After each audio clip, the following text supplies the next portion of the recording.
Hello viewers, আজকে চলে এসেছি একটি এমন কিং মোটরসাইকেল নিয়ে যা মোটরসাইকেল জগতের দানব বলা হয়। Pulsar N 160। এটার যে পারফরমেন্স আর টপ স্পিড, আসলে সে কিং। আসলে এই গাড়িটা যে চালাচ্ছে সে বুঝতে পারবে এটার আসলে গুরুত্বটা কি এবং পারফরমেন্সটা কেমন। কোনো গাড়ি এর সঙ্গে সহজে পারে না। কারণটা কি?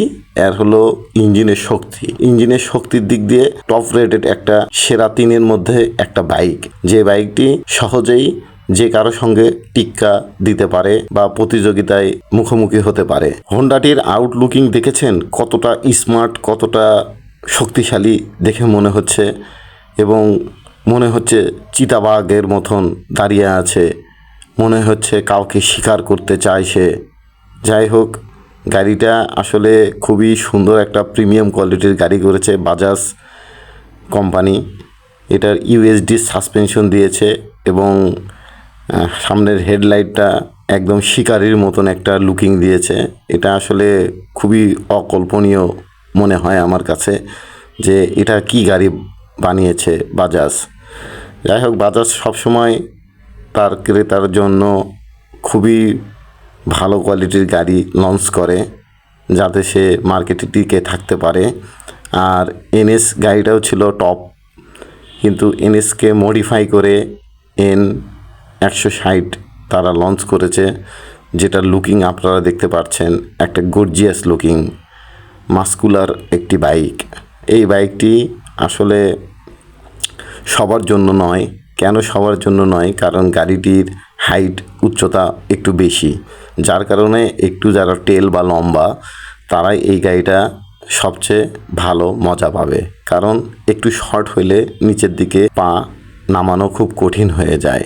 আর গাড়িটাতে এবিএস চ্যানেল সিস্টেম করেছে, যা ডুয়েল ডিস্কের সঙ্গে এবিএস রয়েছে, যা খুবই চমৎকার। ব্রেকিং সিস্টেমটা ভালো করার জন্য তারা মোটা মোটা চাকা দিয়েছে, যা আপনারকে আরও রাস্তায় গ্রিপ করতে সহজ ভূমিকা রাখবে। এবং এই গাড়িটি আসলে পারফরমেন্স খুবই কঠিন। যে কেউ এই গাড়িকে সম্মান করে বা স্যালুট করে, কারণ এর মতন গাড়ি পাওয়া খুবই মুশকিল বর্তমান সময়ে।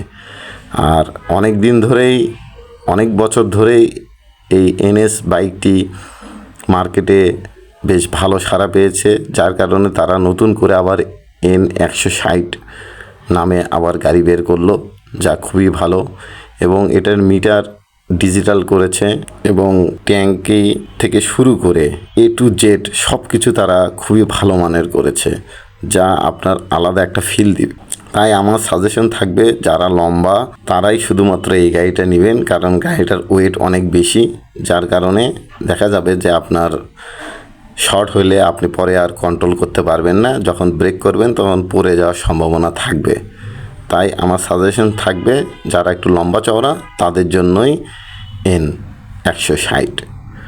আর গাড়ির পারফরমেন্স খুবই ভালো এবং মাইলেজের দিক দিয়েও ভালো, কারণ এত গতির চালাইলে অবশ্যই তেল একটু বেশি খাবে, এটাই স্বাভাবিক। তারপরেও তেল অনেকটাই কম খায় এবং আমার মনে হয় এই গাড়িটা সবার জন্যই ভালো। যদি সে লম্বা হয় তাহলেই ভালো, কারণ গাড়িটার ওয়েটও বেশি।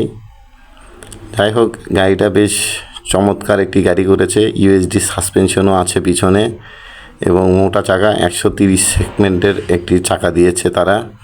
সামনে 100 সেকশনের টায়ার দিয়েছে, খুবই ভালো। এবং আসলে এই গাড়িটা এক্সজস্ট নাই, অর্থাৎ স্যালেঞ্জার পাইপ নাই। স্যালেঞ্জার পাইপ যে লম্বা থাকে সেটা এটাতে নাই। এটাতে নিচের দিকে স্যালেঞ্জার পাইপ কাটা থাকে, যার কারণে সাউন্ডটা নিচ থেকে আসে।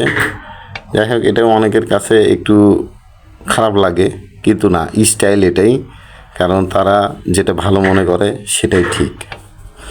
আমাদের হয়তো বা মনে করতেছি যে এটা ভালো হবে, আসলে তা না। যাই হোক, সবাই ভালো থাকবেন, সুস্থ থাকবেন, আমার চ্যানেলটাকে সাবস্ক্রাইব করবেন। নতুন নতুন ভিডিও পেতে আমাকে অবশ্যই ফলো করুন, সাবস্ক্রাইব করুন। আশা করি আপনাদের সুবিধা হবে, আমি বাইক সম্পর্কে তথ্যগুলো দিতে পারবো। সবাই ভালো থাকবেন, সুস্থ থাকবেন। আল্লাহ হাফেজ, আবার দেখা হবে।